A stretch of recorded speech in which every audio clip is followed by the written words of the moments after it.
जिज्ञासु ओम शांति। जिज्ञासु पूछता है, यदि मनुष्य हर एक परिस्थिति में संतुष्ट रहेगा तो क्या उसमें पुरुषार्थहीनता और अपने से वृथावृत्ति करके आत्मवंचना का भाव पैदा नहीं हो जाएगा? तो संतुष्ट रहना अलग बात है, पर हाथ रखकर तुष्टि मान लेना अलग बात है। संतुष्टता का अर्थ पुरुषार्थहीनता नहीं है। तो दोनों में क्या अंतर है? मान लेते हैं कोई व्यक्ति पूछता है कि हम संतुष्ट हो जाए तो हम आगे कैसे बढ़े। कोई इच्छा होती है, डिजायर होता है, तब तो हम आगे बढ़ते हैं और काम करते हैं। पुरुषार्थहीनता ना आ जाए। चलो हम संतुष्ट हो जाते हैं कि हमें सतयुग में राजा महाराजा का पद न मिले, चलो हम कुछ नहीं तो वहां पे एटलीस्ट प्रजा में आ जाए, पुरुषार्थ ही ना करे, योग ही ना करे। तो ऐसा नहीं हो जाएगा कि हम संतुष्ट हो गए उतने ही में जो हमको मिल गया। तो ब्रह्मा कुमारी जी कहते हैं कि इसमें अलग अलग दोनों चीजें हैं। जो मनुष्य पुरुषार्थ नहीं करेगा और यूं ही आत्मतुष्ट मान लेगा, वह बाहर से चाहे यह न कहे कि मैं अपने आप से असंतुष्ट हूँ, परंतु अपने मन में अवश्य ही जानेगा कि वास्तव में मुझे जो उद्यम करना चाहिए, जो मुझे परिश्रम करना चाहिए, वो मैं नहीं कर रहा हूँ। तो ऐसे नहीं कि अगर हम परिश्रम करना छोड़ दें तो हम संतुष्ट होकर बैठ जाएंगे, नहीं। अगर हम अपने कर्तव्य से हटते हैं तो हमको खाता है, हम वो हमारे अंदर कचूटता है। पुनश्च उस व्यक्ति से और लोग भी संतुष्ट नहीं होंगे और वे कहेंगे, यह व्यक्ति पुरुषार्थ तो करता नहीं है, यह ऐसे ही मिथ्या खुशी मना रहा है। उदाहरण के तौर पर कोई व्यक्ति यदि आर्थिक कठिनाई में यानी फाइनेंशियल प्रॉब्लम में है, तो लोग उसकी उस मनुष्य की महिमा करेंगे और उसे पसंद करेंगे, जो धन कमाने का पूरा पुरुषार्थ करने के बाद भी आर्थिक कठिनाई को संतुष्टता और खुशी से पार कर रहा होगा। मतलब हम एफर्ट तो कर रहे हैं, पर हमारे अंदर वो बेचैनी नहीं है, तो एक संतुष्टता है कि हम एफर्ट तो कर रहे हैं ना, हमने अपनी तरफ से तो कोई कमी नहीं रखी ना, फिर भी आर्थिक प्रॉब्लम है, नो प्रॉब्लम, इसमें संतुष्ट होना। दूसरा व्यक्ति जो कि कुछ करता धरता तो नहीं है, परंतु संतोषी बना फिरता है, तो उसके लिए लोग कहेंगे कि यह भोला भाई है। उसके जीवन के तरीके से लोग संतुष्ट नहीं होंगे, न वह अपने मन की गहराई में स्वयं ही अपने पुरुषार्थ से संतुष्ट होगा। अतः यही संतुष्टता यह है कि मनुष्य कभी असफलता, कठिनाई आदि को दूर करने का पुरुषार्थ तो पूरा करे, परंतु ये सब करते हुए जब तक परिस्थिति में परिवर्तन न आए तब तक संतुष्ट रहे। इतना ही नहीं बल्कि ऊंचा जीवन तो उसका है जो स्वयं संतुष्ट रहने के अतिरिक्त दूसरों को भी संतुष्ट करे। तो जिज्ञासु पूछता है, निसंदेह वह जीवन में तो बहुत उच्च है कि मनुष्य स्वयं भी संतुष्ट रहे और दूसरे भी उससे संतुष्ट रहे, परंतु बहन जी, दूसरों को संतुष्ट करने का जीवन मार्ग क्या है? आजकल मैक्सिमम यही कंप्लेन है कि वो हम घर का कोई भी मेंबर के प्रति ये कंप्लेन रहता है कि उसको तो कोई संतुष्टता नहीं है। मैं जितना भी उसके लिए कर लूँ, उसको मेरे से शिकायत ही रहती है कि तुमने क्या किया, तुमने आज तक क्या किया, तुमने आज तक क्या पाया, ऐसे करके।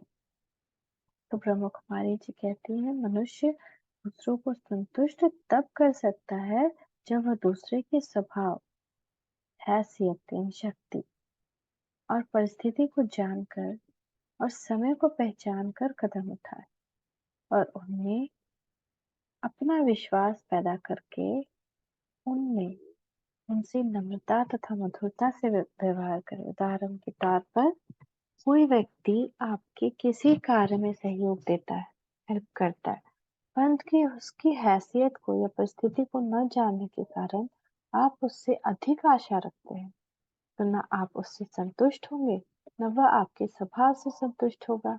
मान लेते हैं कि घर में कोई हमको फाइनेंशियली हेल्प कर देता है या कोई काम में हेल्प कर सकता है, लेकिन उसकी शारीरिक क्षमता उतनी ही है जितनी वह हेल्प कर रहा है।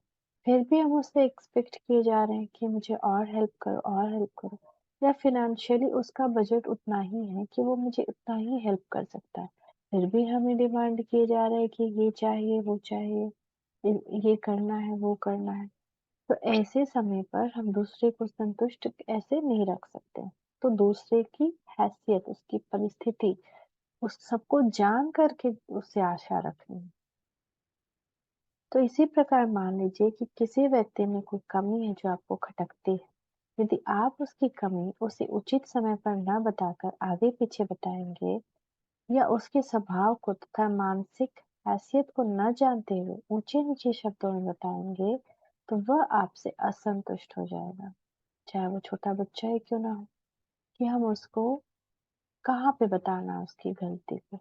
अगर हम उसकी गलती को दूसरों के सामने बताएँगे, तो वो हमसे असंतुष्ट रहेगा।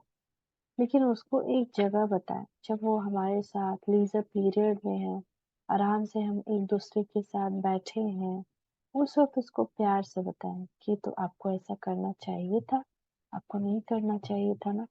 तब उसके अंदर एक कॉन्फिडेंस आएगा, एक उत्साह रहेगा कि नहीं मुझे तो अपने आप में ये चेंज लाना है।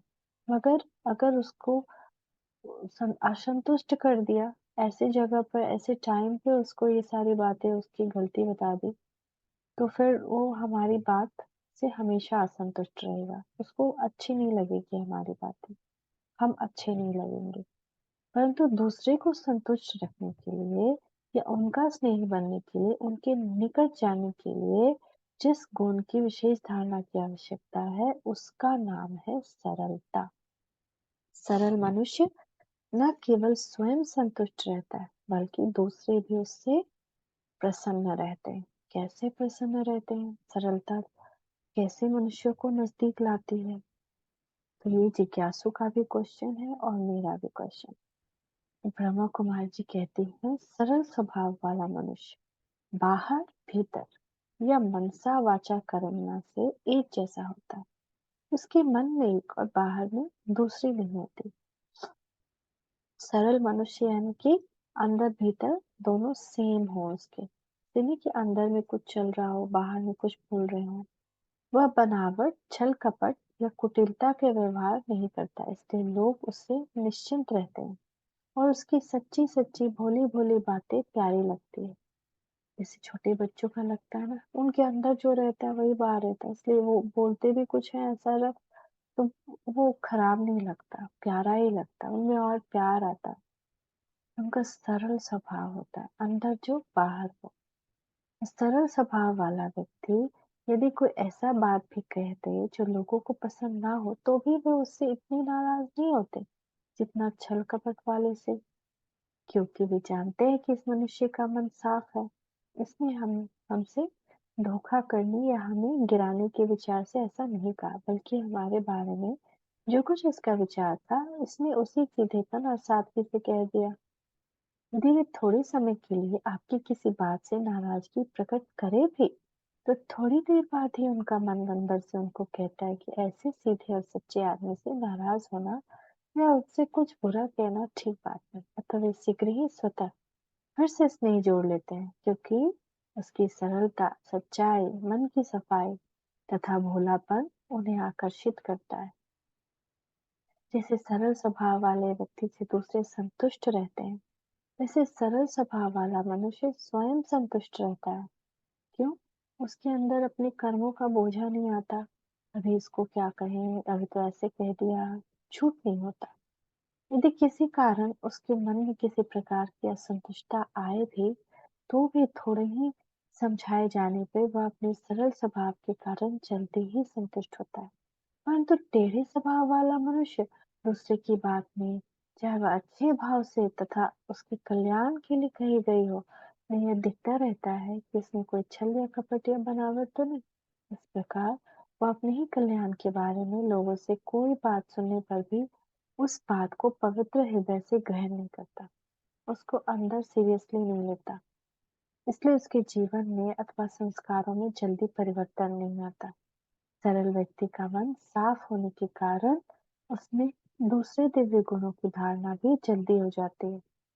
माना कि काले काले पे पेंट करना और व्हाइट पे पेंट करना, तो व्हाइट पे तो पेंटिंग कुछ भी बना लो बन जाएगा, पर काले पे सोचना पड़ता है कि क्या बनाए जो इस पर उभे। तो सरलता का गुण और कुटिलता का गुण, तो जो व्यक्ति सरल है वो बिल्कुल सफेद पट्टे की तरह है, उस पे बहुत सुंदर सुंदर पेंटिंग बन जाए, बहुत सारे दिव्य गुणों की धारणा हो जाए।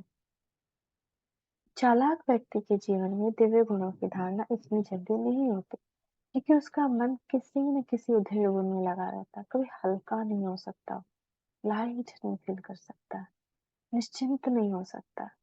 और कभी यह सोचता है कि भूतकाल में उस मनुष्य ने मेरे साथ अच्छा व्यवहार नहीं किया था, अब ये मेरे साथ अच्छा कैसे कर सकता है? अथवा आज तक फलाना मनुष्य ठीक नहीं, वो भविष्य में भी बदलने वाला दिखाई नहीं देता। परंतु जो सरलचित व्यक्ति होगा, वह तो अपनी मस्ती में मस्त रहेगा और यही सोचता रहेगा कि जैसा कोई करेगा वैसा पाएगा। उसको इस बात से कोई दिक्कत नहीं कि कौन क्या कर रहा है। जो कर रहा अपना कर्म कर रहा अपना पाएगा। वो अपनी सत्यता को किसी भी हालत में नहीं छोड़ता। इसीलिए सच्चे दिल पर साहेब राजी, सच्चे दिल पे भगवान भी राजी। क्यों नहीं भगवान बड़े-बड़े मोहम्मद, पास्टर या बड़े-बड़े साईं गोसाई के पास जा रहा है, अपने आप को रिवील कर रहा है? क्यों आपको और हमको चुना? हमारी सरलता, सच्चाई, सादगी के कारण।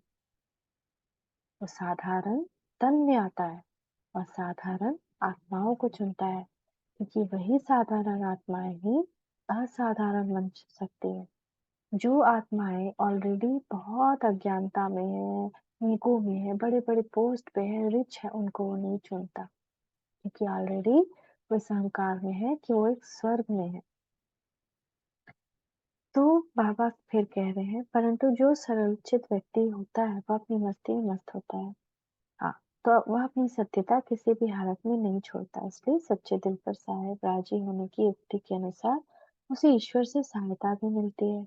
अतः सच्चे साहेब की मदद से मन में दूसरे के प्रति कोई दुर्भावना या कष्ट न होने से, कोई उधेड़-बुन न होने से, दूसरे द्वारा किए गए किसी पिछले व्यवहार को या उसके वर्तमान स्वभाव को बार-बार अपने मन में न लाने से सरल चित मनुष्य संतुष्ट और सुखी रहता है। कल मेरे साथ किसी ने बुरा व्यवहार किया, वो सरल चित मनुष्य दूसरे दिन उससे बुरा व्यवहार नहीं करेगा तो भूल जाएगा, रात गई बात गई। फिर से उसके साथ अच्छे से मुस्कुराएगा, बोलेगा।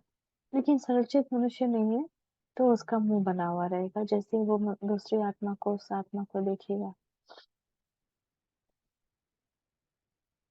पुनश्च उसके सीधेपन, उसकी सच्चाई, सफाई, मन की सफाई के कारण दूसरे लोग भी उसे आशीर्वाद देते हैं तथा उससे स्नेह रखते हैं तथा सरलचित मनुष्य अपने आप से भी संतुष्ट और सुखी रहता है। तो कितना सुंदर है ना, सरलचित बनना, संतुष्ट हो जाना और सुखी रहना। तो तीनों कैसे इंटर रिलेटेड है। हम अपने अंदर झांके, हम हैं तो सत्य, अंदर से सत्य स्वरूप में तो हैं अपने, सरल चित्त तो हैं, संतुष्ट तो हैं, ताकि दूसरे लोग भी हमसे संतुष्ट हों। अब से हम कंप्लेन नहीं करें, बट कि अपने आप को चेंज करें। ओम शांति, ओम शांति, ओम शांति।